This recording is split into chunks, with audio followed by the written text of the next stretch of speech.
Hello and welcome back to my podcast. This is Ali Khan. I just got done speaking with Thomas Kueber from a strategic design studio based out of Berlin. And you'll love this conversation because we spoke about interesting topics like navigating design labels and identity, community and collaboration in design, the role of process and people, and of course, designing for the future. All right, let's get into it. We interrupt this program to bring you the Design Hustle podcast. Conversations around successful design journeys. Take it away, Ali. Thomas Kueber, welcome to the show. Thank you. Thanks for having me. So just when we were offline, I was admiring your journey, and I was trying to put you in a box because I've been living in Switzerland for too long, and I was like, okay, we need to understand. Yeah, it's quite German to do that. So, and to be honest, I just like I can call you a designer, perhaps, but then there's so many more things you've done. But how would you introduce yourself to, let's say, designers from different disciplines and not per se just UX designers? So just explain or introduce yourself in a way that other designers would understand what you do. That is a very good question. My wife always argues that I just introduce myself as a designer, which could be everything in today's world, from hair and nails to semiconductors. I think the profession of design is a little bit too fragmented. So I kind of like the idea that we are all designers, and I would rather talk about what I design than how I would name it. And I'm doing this for quite a while, as you can see, with the gray hair. I had a lot of titles before UX. There was information architecture. I was one of the founders of the Berlin chapter of the Interaction Design Association, so I obviously have an interaction design title. I don't think that's super relevant, to kind of have an exact job title. I'd rather talk about, what we do and what we achieve with it. I think it's a lot more defining. That's excellent. So you said a lot without really defining yourself. Sure, it's not as fun. So let me put it that way. I design digital products and services. I put them into larger strategy. I design systems, and ultimately I deliver user experiences. And whatever it takes in between. I've done that for a multitude of verticals and horizontals, and on various locations. But if you asked me what what I do as a craft is, I've designed digital products. That's what I do. That's so cool. Yeah. So because I do UX now, I'm quite involved in the product design industry. So I sort of understand where you're coming from. However, I told you the story just before we went online. We started recording this. So my journey started off from architecture. But it started much earlier because the curiosity to do stuff and to open things up and to understand how things work started much before architecture. So were you always like a curious child? Were you creative? Did you have any inklings of creativity? See, I wanted to see something to the product designer stuff. I think, if you call me a product designer, I would probably say no, because that already is a box to be open to a certain type of craft, very, very much embedded into a larger UI kind of system Figma style. I work with Figma and such tools, but I wouldn't define that as the working thing. I'd probably rather come from a more holistic design approach that has these things, but then, the outcome obviously is some kind of product or service that people can use. Back to your question, I was always a very dreamy child. That's what I was. I like the imagination part of it. I was as well very lazy, so I didn't. It took me some time to enjoy the building part. Let's say that. That came, at a more adolescent age, but as a kid, it was mostly, stories, I would say. This one, I think, I would joke me to design a little bit.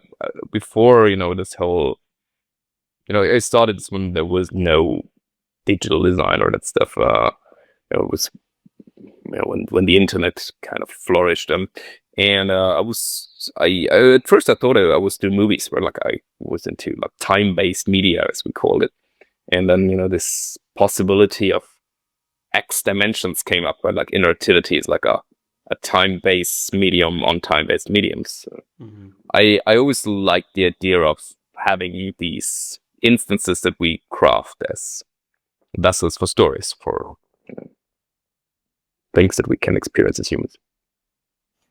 So I'm going to ask you more about your childhood, but I think you just struck a nerve here.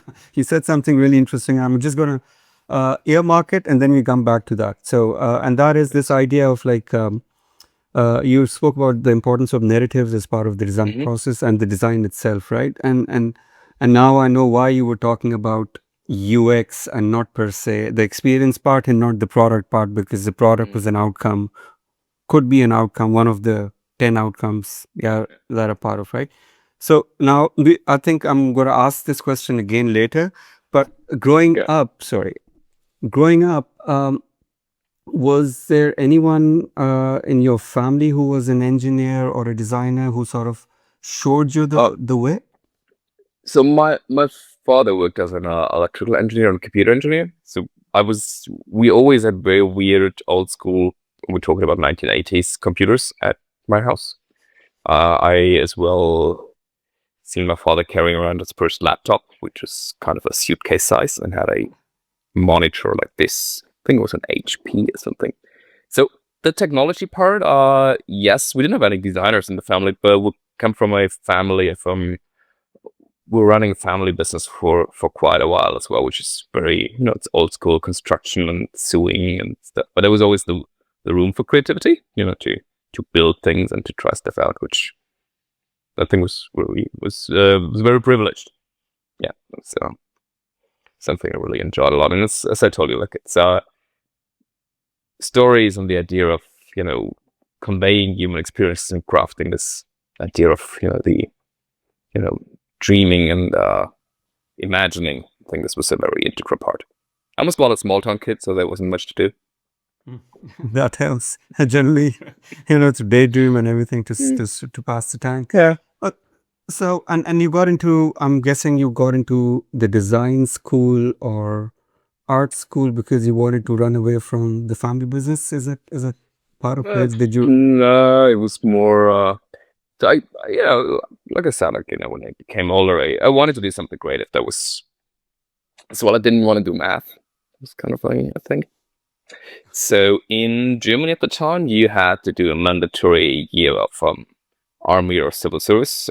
Army was not an option, so I decided to work a year with in basically a youth club in the next biggest town, and I decided I wanted to do design, like this. And at this time, it was mainly like graphic design, or like if you were a little bit more technically advanced, and I did videos and that stuff. So I thought it would be a great idea. And then I came across this very weird program, which was combining software development. Which my father was kind of as well into a little, and design. Funny enough, they stopped it even before I finished it, because they said that's not a future-ready program. Early 2000s. Thank God they were wrong, but it was not a good program per se. It wasn't like a very well thought out education, but it opened the door to kind of like this possibility of technology that at this time arose, like all the internet and the rise of mobile phone and all of that, which was very exciting.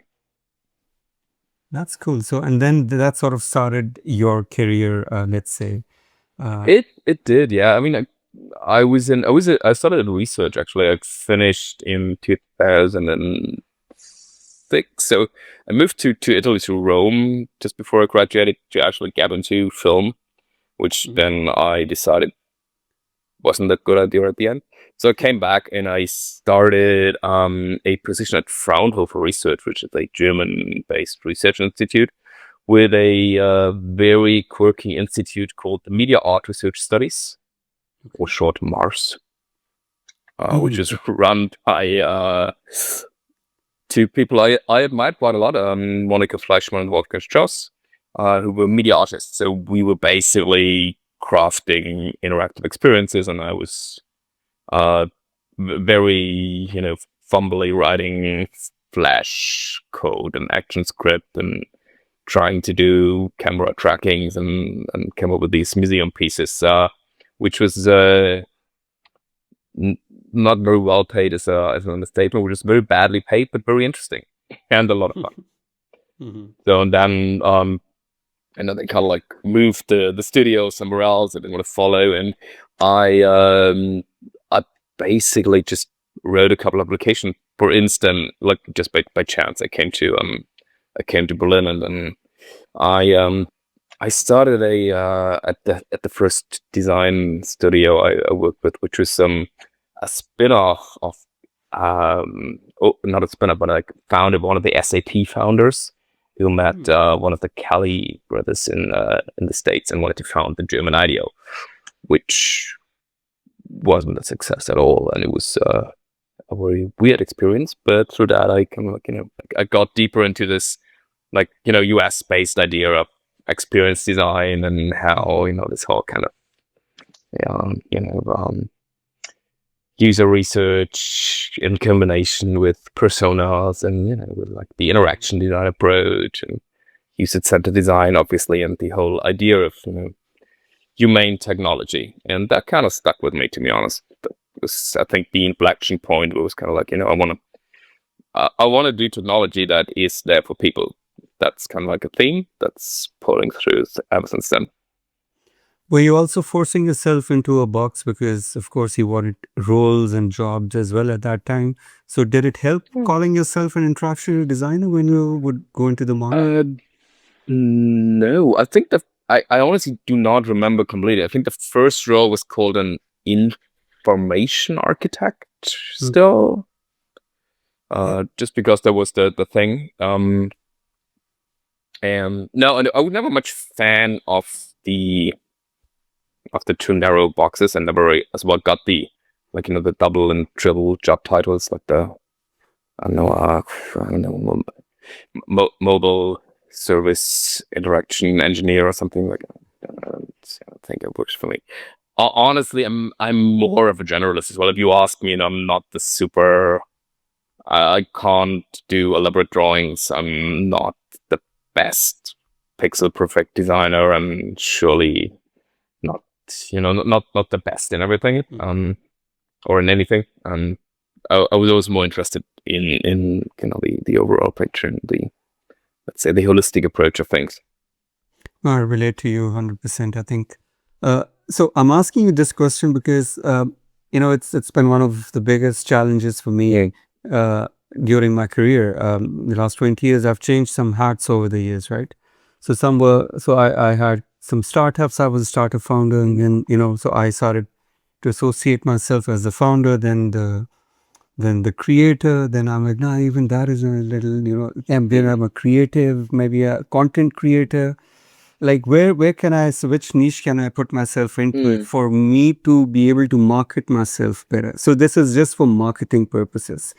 So do you have any advice for people like me and other people who are in the market who've touched upon so many different aspects of design, and now they're all confused, right? So I agree, and I think we once called it, or someone once called it, the balkanization of design. I think it's not in anyone's favor. I never thought that's a good idea. I understand that if you, it's like it's a personality thing, right? Like if you're very good at something, very particular, then you should by all means foster that. It's a great gift as well. It's a gift of purpose, right? Because you have a very special thing, right? I wanted to be a 3D animator once, and I'm horrible at it. Just the worst. But if you have such a thing, where like you can totally immerse yourself in this, that's a gift, and you have a very easy path because you just have to get better, which is not always the easiest thing to do, but you have a path laid out. I never had that path, but I had some, let's say, epiphany moment that was when I moved to Berlin. So when I started, working at Fraunhofer Research, I was, another German town, which is not a mega city. So again, I had some time to spend in the evenings, and I sensed the need for community. And I think this is something that kind of like helped my career, determined my career as well a lot.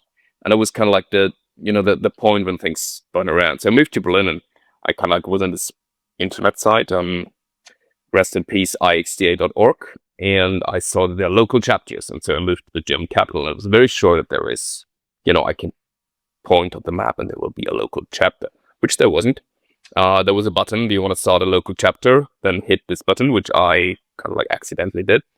And we started the first chapter in 2008, which was a great deal because it connected me to a whole kind of like community of practice, which I think was a lot more fruitful for me to follow up with and to reason with and to discuss with, to shape my processes and my approaches towards design than kind of like a single box. So this IXDA approach was always kind of like a more holistic idea of, using design as the tool for, for problem solving within constraints and with the use of technology, but not by the means of technology.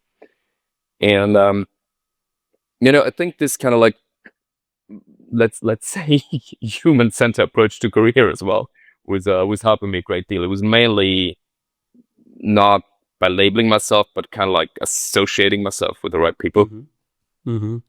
That's the key, actually. You've it's an excellent point, because that also helps until you become the person that everyone wants to associate with, with experience, Sure, right? sure. Yeah. I mean, that's the idea, but right, like for me, honestly, it always helped me a lot to be in conversation with people than just to put something out there. Like, I don't know why people are so afraid of portfolios. I always keep a portfolio, but like that wasn't always the centerpiece. It was as well not the human connection, right? Like you get to know someone and you talk about a position, or you want to work for this person or for this company, and then you start a conversation and a mutual exchange rather than just sending your stuff to 100 companies.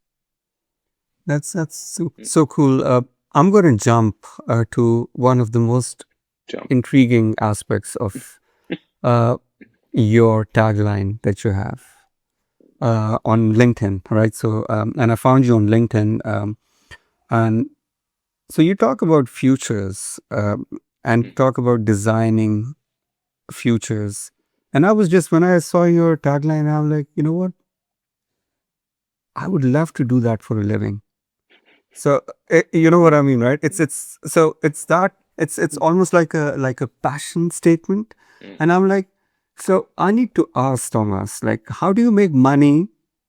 So number one, how do you make money from a passion statement like that? If it's driven, it feels like that's your mission.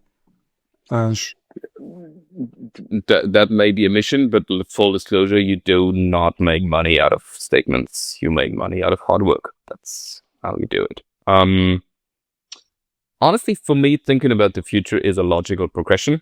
This is kind of like, sorry, I've been asked that question before as well, in conversation with clients and partners. And this is when my business partner, Andreas Wegner, and me, we founded the company. We would, ask myself, like, what are we doing? Like, we're designing for the last 20, 25 years. We're kind of in this business. We have, a little bit the burden of, being the grumpy old guys and that. But the burning question has always been, how do we make technology a little bit more future proof? Not to say like, no one, tomorrow is promised to no one, right? Like no one can look into the future and no one can press the ball.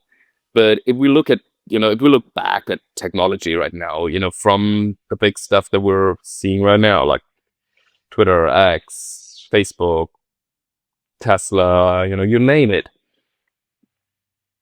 I mean, stuff is going wrong, right? Like we're not like our world is kind of like in a weird state where we're not so sure anymore what's good or bad. Or we are sure, but we can't really steer it that way. a social kind of contract seems to be broken. And I think technology doesn't really acknowledge the role that it plays in this, because we're not concerned about the future implications, right? Like we're concerned about our next generation, like, the N+1 product, the, I don't know, version 2.0. But I think we as designers always had the obligation to have this idea of, where does this lead to? Like, what is the externalities that we evoke with that? Like, what's, if Airbnb is a great platform, but it still causes rents to raise in my city and a lot of other cities as well. Like, I believe if we're consciously taking the future into consideration, and then not meaning like the next month or the next release, but, the social impact of the stuff we do in the next 5, 10, 20 years, then we're becoming better designers and we're becoming a little bit more responsible designers. So that's why it's there. If you ask me how do you make money with it, I would say, it's by honestly telling that story, right? Like we use design in a commercial way. We are a service company and we're a design firm and a foresight firm, but we're using that approach to help people who share the same values as we do, to not just design the next thing so it gets bought by some, I don't know, venture capitalist, but to do something that stands a little bit the test of time. So that's why we use these techniques like, strategic foresight and speculative approaches to, to make better decisions today. And That's really and then you have to tell that story quite sometimes. absolutely. Sorry to cut you because I was just trying to ask you, like as a German, if I were to ask you about a Venn diagram, right? So I think because Venn diagrams best describe how you think in terms of, because it's like I see like a social impact in futures too, right? So there's one circle which shows social impact. There's one that shows maybe technology, and there's one that maybe shows experience. So it's, I would say, experience versus technology and the impact of it. Somewhere in the middle is where you put it together.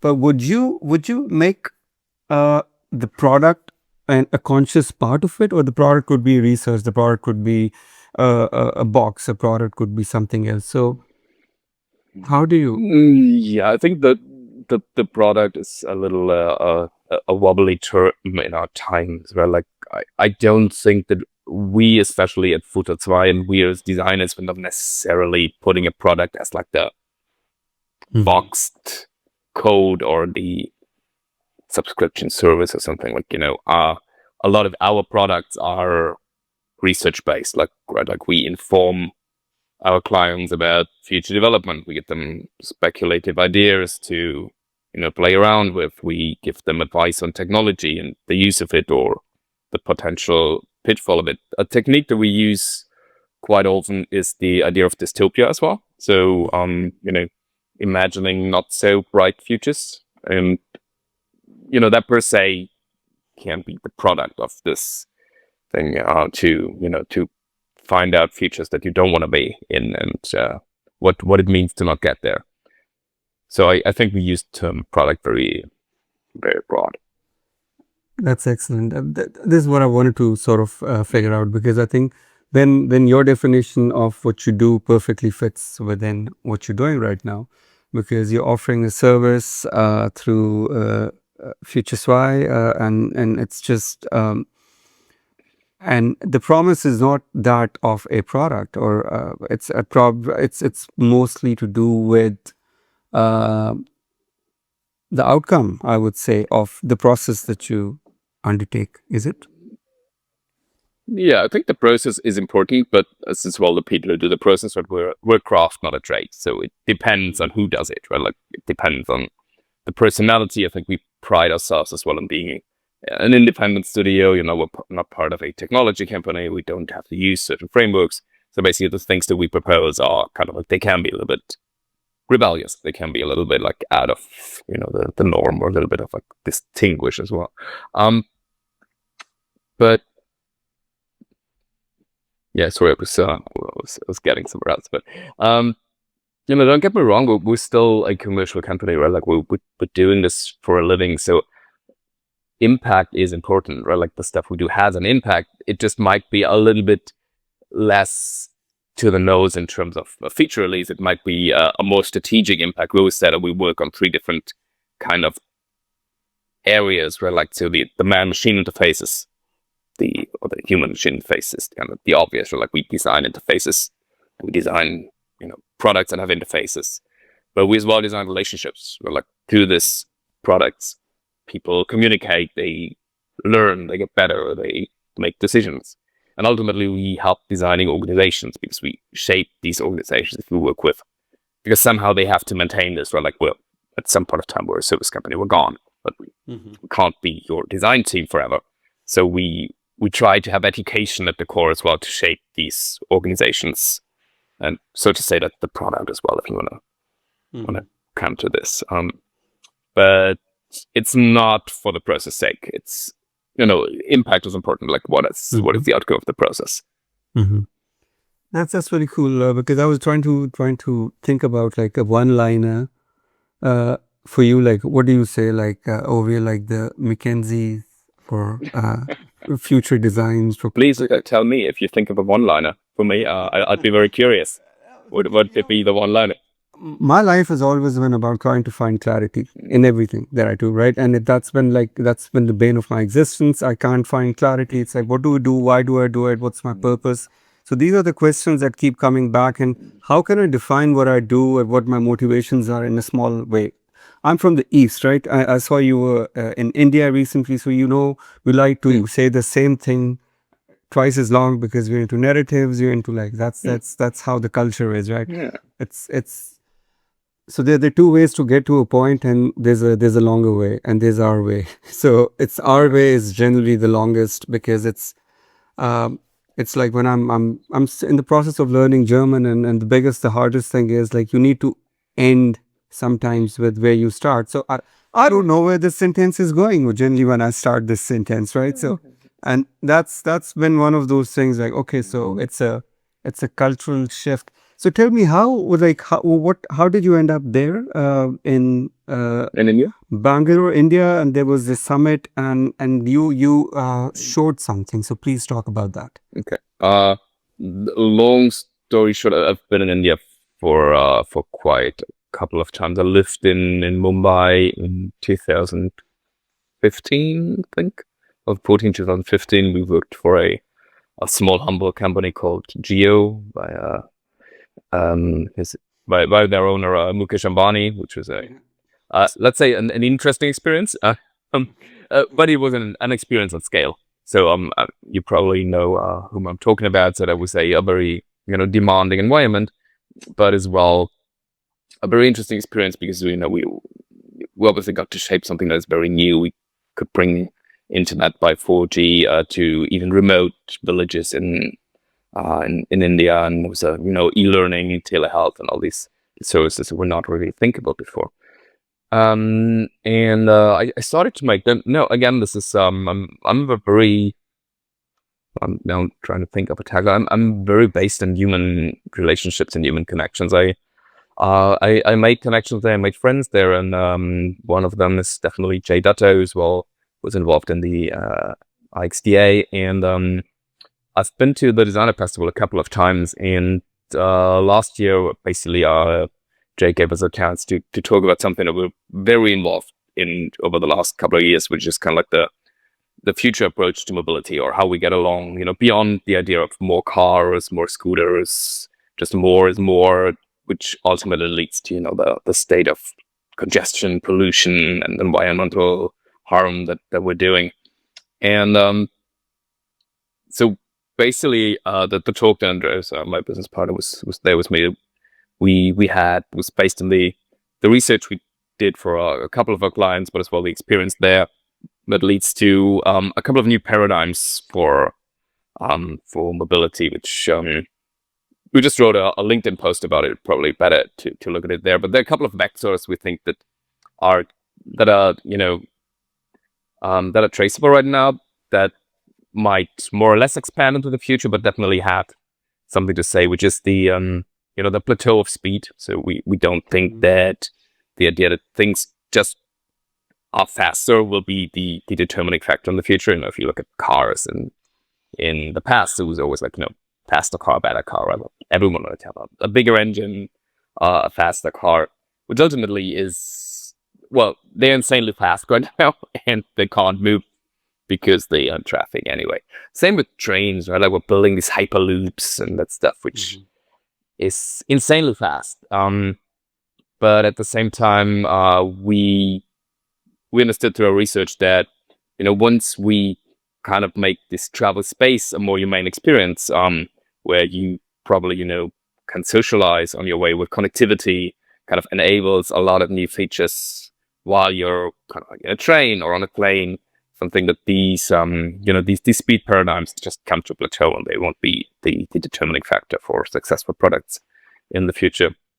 The whole idea of like third space as well, and just touching, we probably don't want to go through all of the vectors, but touching upon a couple of them. Yeah, that's definitely something that we will see a lot more in the future. Like the idea that your travel is not a burden, but kind of like an opportunity. You can do stuff while there. You can be even more focused or more social or more connected. We're a lot in this idea of a smart kind of city environment as well. I think which we'll see a lot more in the future as well. So we think that kind of like informal, on-demand kind of public transport systems will emerge as well by micro communities. People will kind of be able to, through digital technology, to kind of like offer ad hoc services much more efficient than we do right now, and to kind of enable a lot more like micro commutes in the city with a lot of quirky options, we believe. That's very cool. And there's probably a different podcast that we can do about the future of urban mobility. I'd love to, but I probably not want to hijack this one. Absolutely, absolutely. Like, yeah, I don't want to. I want to like catch you off guard as well, because I want to know more about like the way you think, right? Because again, I find it fascinating. I keep repeating this. Like, I keep repeating this with everyone who knows me, knows this. It's like, when there's a relative of mine who keeps saying, business as usual leads to results as usual, right? And people who think straight end up with like the low hanging fruit, right? That's the easiest one. That's the first thing that you chuck out of the window. The first 10 things, the ideas come in. Hang on to the first one, check out the next 9, and then come back to the first, because generally that's something really interesting. That's what my dad says. He's an architect. He's like, just the first one, just keep it on. Maybe it's special. Maybe like, just the first one might be special. So what's your this informal design philosophy like? I don't want you to feel as if you have to say something really textbook or some. It's just like, how do you approach a problem like this? Like, how would you do it? How do you create clarity through the process? So for me and for us here, I think there is one central paradigm which is always the human focus, right? We've never been a technology company per se. We deal with technology, we give technology advice, but it has always been a people-first approach. So clarity always comes from human needs. There is no functionality beyond a human need or a very deeply human desire. And I think this is the first paradigm. And the second one, which is probably a little bit more recent, but I don't know how you feel, but we feel strongly that there is a lot of boredom in design. There is a lot of like same and not very different. There is a lot of systems that produce the same boxes and errors and boxes over and over again, and there is no real, brave, bold, maybe a little crazy movements at all. And we think a second, if putting people first is the obvious first paradigm, then be a little bit different is the other one. And I said before, we're a small independent company, so we have the luxury of doing that. But I think what The design is missing a little bit the braveness of its earlier years. I, we're at a good state. Stuff works, right? Like, I can do my tax statements online or whatever. But I want to be a little bit more excited. I want to have a story behind that. I want to have some connection that goes beyond just the pure technology. So I think this is probably the second paradigm. And the third one is what we talked before, the idea of longevity, right? Like, our stuff is not just there to be a one-off and then gone. So it needs to have a component that can stand a little bit test of time, that can evolve, that can be adapted, so people can make it their own. And it's ultimately not something that is just to get a sign off and then be thrown in the box. So I think a brave human approach over a longer period of time can be a good paradigm to live by.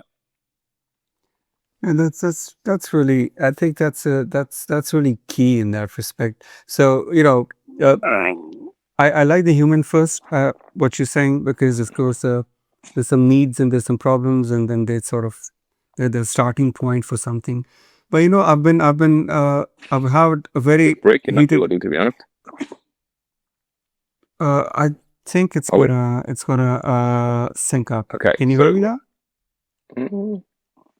Is it? I think now you're back. Yeah. Okay. Gotcha. So I get a lot of flack from some friends of mine because we have this argument where I feel that, as you said, we need to bring some artistry into design now.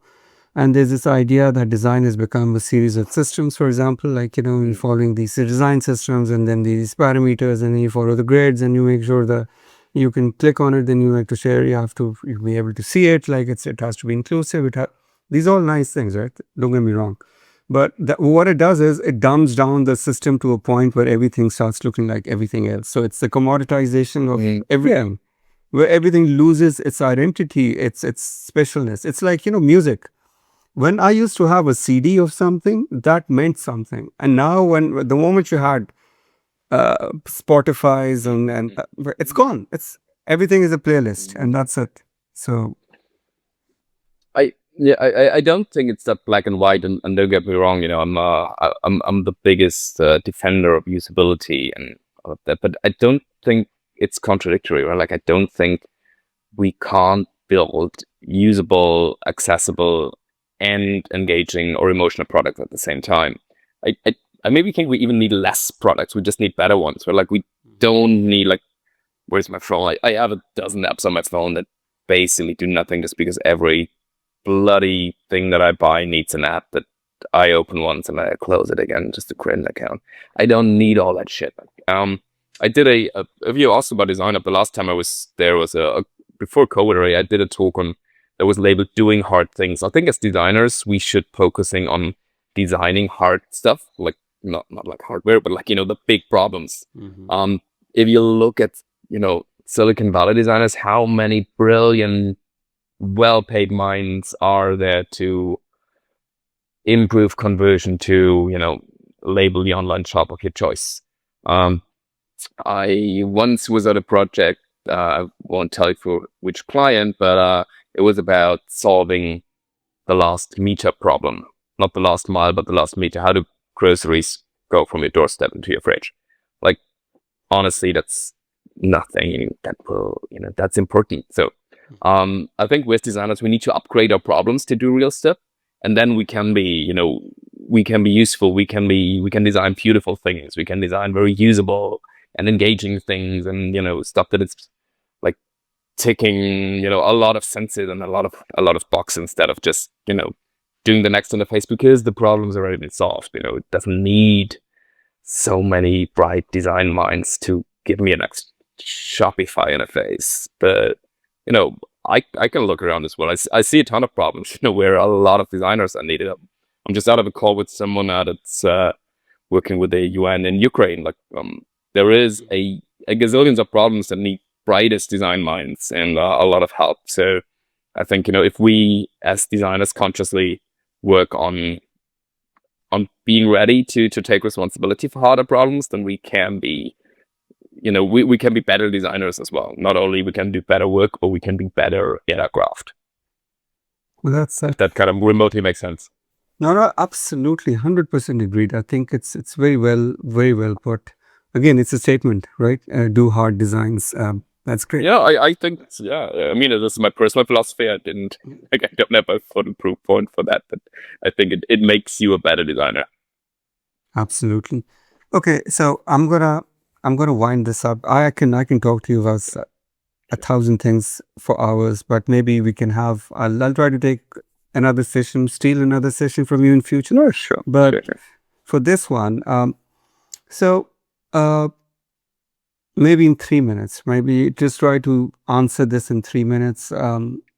Maybe it's a long-winded question, but what does it take a guy like me, which is like an ordinary guy who's a designer, who's done a few things, to become a guy like you in terms of what you're doing right now, in terms of the offering? So what is that mindset shift do you think it needs, or people like the people, let's say, in the ordinary realm of design need to go in and, as you said, do the things that you're doing in terms of your philosophy of design?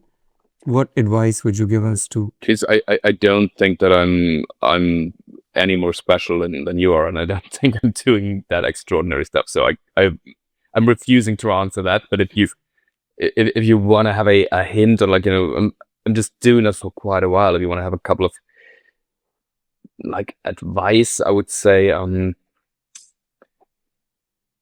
don't chicken out by the externalities of your work. So there's a lot of like what I witnessed throughout the design career that I had. A lot of designers, and I'm guilty as charged as well, were very easy on stopping and saying this is not our piece of cake anymore. Like, we're just the designer. I don't know how this works. I'm just designing it. And even though that's true, I think it's your job to kind of like design this interface as well. The interface to whoever is writing the code, or don't push it away from you, because it's ultimately your responsibility as well, because you have responsibility for the outcome and the impact of your outcome. So I think upgrading yourself to that is probably something really worthwhile. It's hard as well, but it kind of like, it gives you a lot more ownership of your own work. And then I have to I think, a healthy dose of curiosity and maybe as well, like,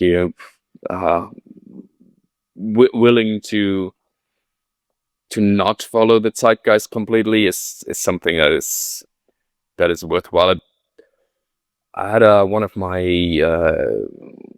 the guys I worked for in former years always said, like, when in doubt, look to the arts. And I think, immersing yourself with art, and as well like social sciences and philosophy gives your designer a background that goes beyond the pixels and the lines and the vectors.